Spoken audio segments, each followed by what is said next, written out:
ॐ जननीं शारदां देवीं रामकृष्णं जगद्गुरुं पादपद्मे तयोश्रित्वा प्रणमामि मुहुर्मुहुः।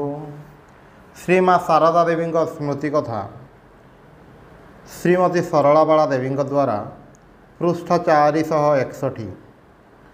मु थरे माँ को जप संबंध में पचारि केमिति जप करी।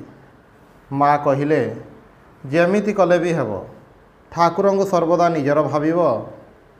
परे माँ कर जप करिवार नियम बताईदेले। ठाकुर देहत्याग पर माँ जेतेबेले वृंदावन रे थिले सेही समय कथा कहू कहू से दिन उद्बोधन घरे कहिले, देख माँ मु राधारमण को प्रार्थना करी, प्रभु मोर दश दृष्टि घुंचाई दियो, मु जेपरी केबे कहारी दश न देखे। माँ कहूथिले दश तो मनीष करिब ही, ताहा देखिब नाही, सेथिरे निजर क्षति हुए। दश देखु देखु शेष रे केवल दश ही देखा जाए। थरे जगिन माँ को माँ कहिथिले, जगिन कहारी दश देखिब नाही, शेष रे चक्षु दूषित होइजिब। जयराम बाटी रे राति रे माँ सहीछंती। मु प्रतिदिन जेमिति तांकर गड़ घसी पाद आउंसी देउथिली सेमिति करुछि। माँ कथा प्रसंग रे किपरि तांकर प्रथम दीक्षा देवा आरंभ हैला सेही विषय कहिबाकु लागिले। देख माँ ठाकुरंकर देहत्याग पर वृंदावन रे थाई समस्ते ही तांक सकरे कातर। दिने राति रे ठाकुरे कहिले, तुमे माने एते कांदुछ काहीकि? मु आउ जाइछि कुआडे? एई घर आउ से घर सेतिकी ही तो। दिने ठाकुरे पुओ जगिन को अर्थात स्वामी जगानंद को दीक्षा देवार कथा कहिले। ताहा सुनी मते केमिति टिके डर लागिला, लज्जा मध्य लागिला। प्रथम दिन देखि भाविली ए पुणी कौन, लोक माने एबे कौन मने करिवे? समस्ते कहिबे माँ यारी भितर शिष्य करने लगिले। लागी लागी 3 दिन ठाकुरे सही एका कथा कहिले, मु ताकू दीक्षा देई नाही, तुमे दियो। कौन मंत्र देवाकू हेबो ताहा मध्य कहिदेले। मु सेतेबेले पुओ जगिन सहित कथबार्ता करुनथिली। ठाकुरे झियो जगिन अर्थात जगिन मांग माध्यम रे ताकू कहिवाकू कहिले। मु झियो जगिन को से कथा कहिली। से पुओ जगिन को पचारि बुझिला जे ठाकुरे ताकू मंत्र देई नाहंती।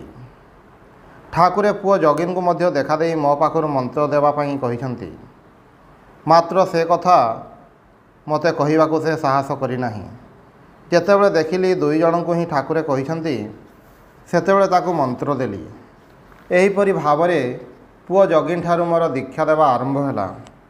पुओ जगिन मोर अनेक सेवा करिछि, सेपरि आउ केही करि परिबे नाही। जदि पारिब से केवल शरत। पुओ जगिन परे शरत करुछि। मोर झमेला झंझट संभाळिबा यथेष्ट कष्ट माँ।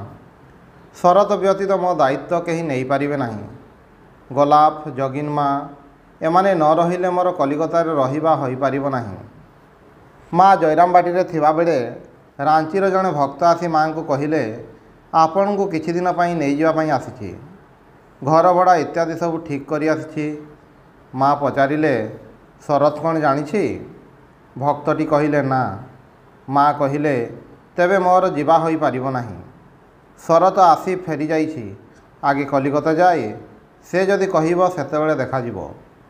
उक्त भक्त कहिले, माँ आमे जे सब जगाड़ करि सारिछु। माँ कहिले, तुमे माने आगरू न जणाई जगाड़ कल काहीकि? सेही भक्त चलीगले। माँ परे कहिले, देख माँ से माने मने करंती मते नहीं जा खूब सहज, से माने केवल हुरी पकाइबा जानिछंती। आउ थरे ढाकारे से माने कागज रे बाहर करदेले मु कुआडे सेठाकू जीवी, अथच मु किछि ही जाने नाही। 2-4 दिन समस्ते करि परिबे, मोर दायित्व नेवा कौन सहज? शरत व्यतीत आउ केही भार नहीं पारिबे एमिति तो देखु नाही। से मोर बासुकी सहस्र फणा टेकी केते काम करुछि, जेउठी पानी पडुछि सेइठी छता देखाउछि। दिने जणे स्त्री भक्त माँ निकटरे तांको सांगंक सहित मनमालिन्य होइतिबा कथा कहिबारु माँ तांको कहिले, देख माँ मनुष्य को भल पाइले दुख कष्ट मिले, भगवान को जी भल पाई पारे से ही धन्य हुए।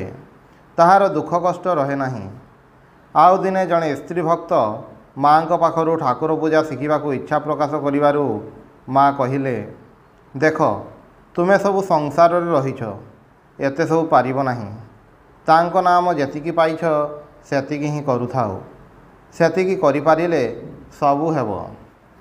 ଥରେ ମା' ମୋତେ ଗୋଟିଏ ରେଶମ ବସ୍ତ୍ର ଦେଲେ। ଜଣେ ସେଥିରେ ଆପତ୍ତି ଉଠାଇ କହିଲେ, କେବଳ ତାକୁ କ'ଣ ପାଇଁ ଲୁଗା ଦେଉଛ ମା? ଆହୁରି 5 ଲୋକ ତ ଅଛନ୍ତି।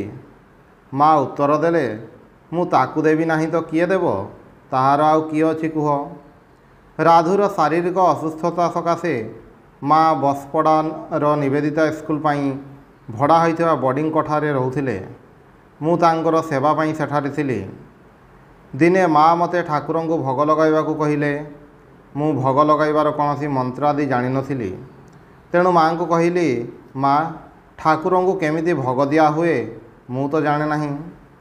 ତାହା ଶୁଣି ମା' କହିଲେ, ଦେଖ ମା, ଠାକୁରଙ୍କୁ ନିଜର ଭାବି କହିବ, ଆସ ବସ ନିଅ ଖାଅ।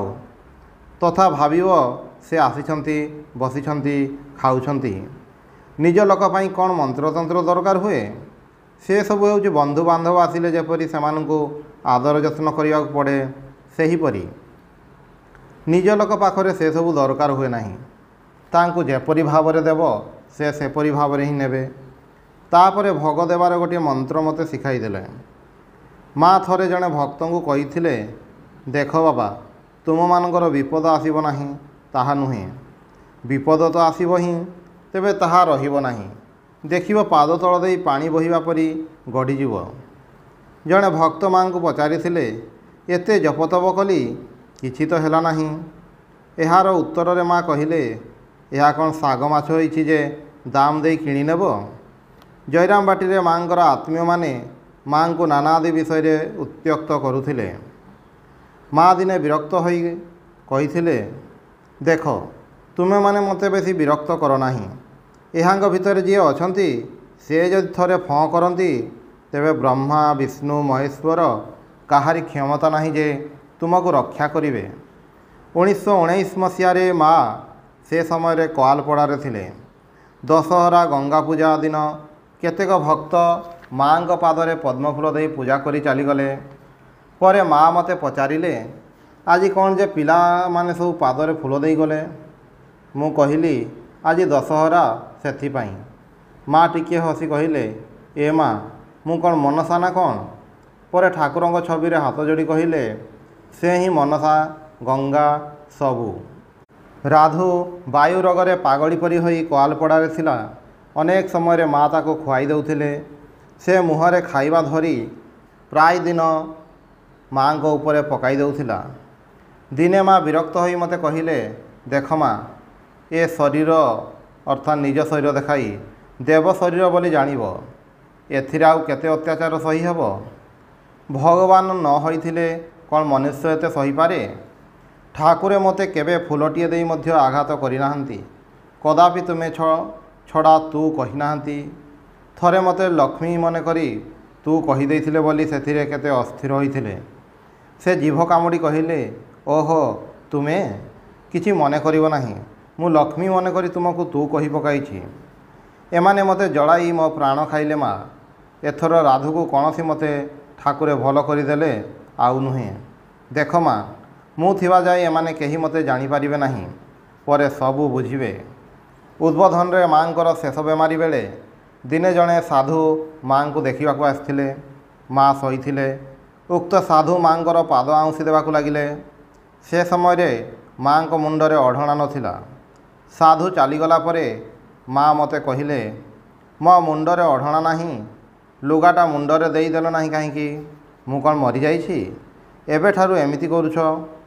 ଏହି ସମୟରେ ମା'ଙ୍କର ଖୁବ୍ ଅରୁଚି ହୋଇଥିଲା। କିଛି ବି ଖାଇପାରୁନଥିଲେ। ଅଳ୍ପ ଟିକେ ଭାତ ଖାଉଥିଲେ। ଦିନେ ମା' ଖାଇବା ବେଳେ ଡାକ୍ତର କାଞ୍ଜିଲାଲ ସେଠାରେ ଆସି ପହଞ୍ଚିଲେ। ସେ ମା'ଙ୍କ ପାଇଁ ବଢ଼ା ହୋଇଥିବା ଭାତର ପରିମାଣ ଅଧିକ ହୋଇଛି ମନେକରି ମା'ଙ୍କ ସାମ୍ନାରେ ହିଁ ମୋତେ କହିଲେ, ତୁମ ଦ୍ୱାରା ମା'ଙ୍କର ସେବା ହେବ ନାହିଁ। ମୁଁ କାଲି 2 ଜଣ ନର୍ସ ମା'ଙ୍କ ସେବା ପାଇଁ ଆଣିବି। ତୁମେ ସେବା କରିବା ଆବଶ୍ୟକ ନାହିଁ। ମା' ଡାକ୍ତର ବାବୁଙ୍କ କଥା ଶୁଣି ପରେ କହିଲେ, ହେ, ମୁଁ ସେଇ ଜତା ମାଡ଼ିଥିବା ଝିଅ ଗୁଡ଼ାକର ସେବା ନେବି? ସେ ମନେ କରୁଛି ତାହା ମୁଁ ପାରିବି ନାହିଁ। ତୁମେ ମୋର କାମ ଯେମିତି କରୁଛ କରିବ। କାଞ୍ଜିଲାଲ କାହିଁକି ମୋର ଭାତ ଖାଇବା ନେଇ ଏତେ ପାଟିତୁଣ୍ଡ କରୁଛି? ମୁଁ ଏତେ ଭାତ କ'ଣ ଖାଇପାରେ ତାହା ତ ସେ ଜାଣେ ନାହିଁ।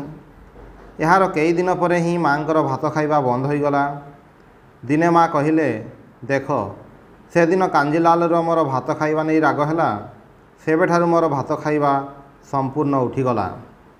ସେହି ସମୟରେ ମାଆଙ୍କର ସ୍ୱଭାବ ଠିକ୍ ଗୋଟିଏ 5 ବର୍ଷର ବାଳିକା ପରି ହୋଇଯାଇଥିଲା। ଦିନେ ରାତି 12ଟା ବେଳେ ଖୁଆଇବାକୁ ଯିବାରୁ ବାହାନା ଆରମ୍ଭ କଲେ, ମୁଁ ଖାଇବି ନାହିଁ। ତୋର ଖାଲି ଗୋଟିଏ କଥା, ମା ଖାଅ ଓ କାଖରେ କାଠି ଅର୍ଥାତ୍ ଥର୍ମୋମିଟର ଲଗାଉ।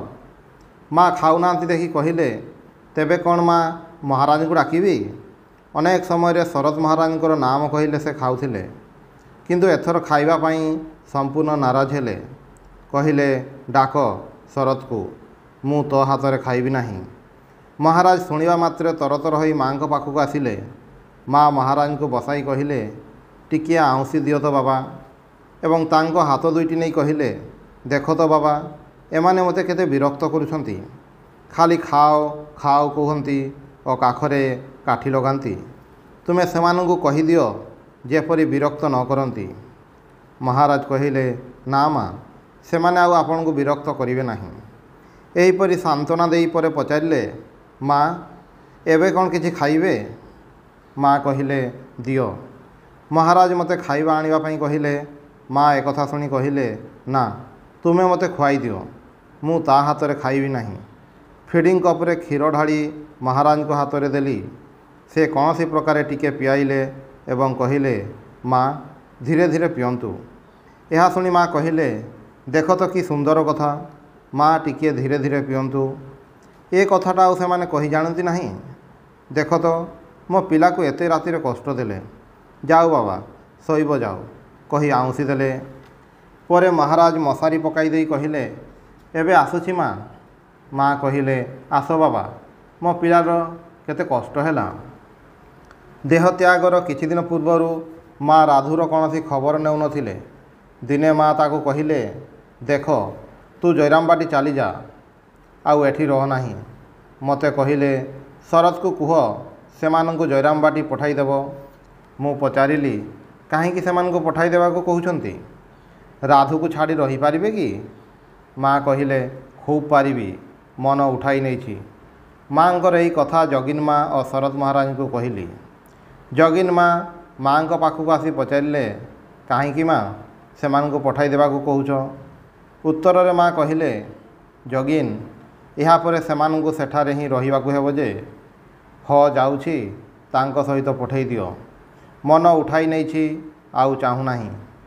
ଜଗିନ ମା କହିଲେ, ସେ କଥା କୁହ ନାହିଁ ମା, ତୁମେ ମନ ଉଠାଇ ନେଲେ ଆମେ କିପରି ରହିବୁ? ମା କହିଲେ, ଜଗିନ, ମାୟା କାଟି ଦେଇଛି, ଆଉ ନୁହେଁ। ଜଗିନ ମା କିଛି ନ କହି ଶରତ ମହାରାଜଙ୍କୁ ସବୁ ଜଣାଇଲେ। ସେ କହିଲେ, ତେବେ ଆଉ ମାଆଙ୍କୁ ରଖିହେବ ନାହିଁ। ରାଧୁ ଉପରୁ ଯେତେବେଳେ ମନ ଉଠାଇ ନେଇଛନ୍ତି, ସେତେବେଳେ ଆଉ ଆଶା ନାହିଁ। ମୁଁ ସେଠାରେ ଛିଡ଼ା ହୋଇଥିଲି। ମହାରାଜ ମୋତେ କହିଲେ, ଦେଖ, ତୁମେ ସମସ୍ତେ ମାଆଙ୍କ ପାଖରେ ଅନେକ ସମୟ ରହିଛ, ଚେଷ୍ଟା କରି ଦେଖ ଯଦି ମାଆଙ୍କ ମନ ରାଧୁ ଉପରକୁ ଟିକିଏ ଫେରିଆସେ। କିନ୍ତୁ ଆମମାନଙ୍କର ସହସ୍ର ଚେଷ୍ଟାରେ ମଧ୍ୟ କିଛି ହେଲା ନାହିଁ। ଦିନେ ମା ବେଶ ଦୃଢ଼ତାର ସହିତ କହିଲେ, ଯେଉଁ ମନ ଉଠାଇ ନେଇଛି ତାହା ଆଉ ତଳକୁ ଆସିବ ନାହିଁ। ଦେହତ୍ୟାଗର 2-3 ଦିନ ପୂର୍ବରୁ ମା ଶରତ ମହାରାଜଙ୍କୁ ଡାକି କହିଲେ, ଶରତ, ମୁଁ ଚାଲିଲି। ଜଗିନ, ଗୋଲାପ ଏମାନେ ସମସ୍ତେ ରହିଲେ, ଦେଖିବ। ଓଂ ନିରଞ୍ଜନଂ ନିତ୍ୟମନନ୍ତରୂପଂ ଭକ୍ତାନୁକମ୍ପାଧିତ ବିଗ୍ରହଂ ବୈ ଈଶାବତାରଂ ପରମେଶମୀଡ୍ୟଂ ତ୍ୱଂ ରାମକୃଷ୍ଣଂ ଶିରସା ନମାମି।